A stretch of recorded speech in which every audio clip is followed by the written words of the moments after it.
Ya, Assalamualaikum warahmatullahi wabarakatuh. Saya Sudirman dari media Tipikor Investigasi melaporkan bahwa sudah terjadi banjir bandang yang melanda desa Lokop, Kecamatan Kedagari, Kabupaten Aceh Timur dan sekitarnya telah dipenuhi sungai.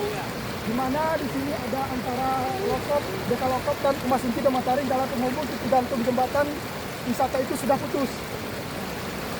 Dan kita sudah menghimbau bahwa masyarakat yang ada di Masunti, Mataring, baik itu dari desa Cipualan, dievakuasi ke daerah pesisiran ataupun daerah pegunungan Lokop, Kecamatan Sukajadi salah satunya, di SMP Negeri 1 Lokop, di SMP Negeri 1 Lokop, dan posko yang lainnya.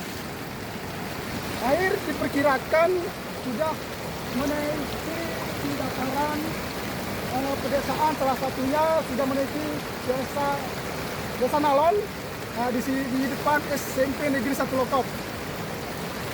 Dan kita menghimbau bagi masyarakat yang ada di Kecamatan Serbajadi harus tetap waspada dan siap siaga untuk mengantisipasi terjadinya banjir susulan. Sekian dan terima kasih. Assalamualaikum warahmatullahi wabarakatuh.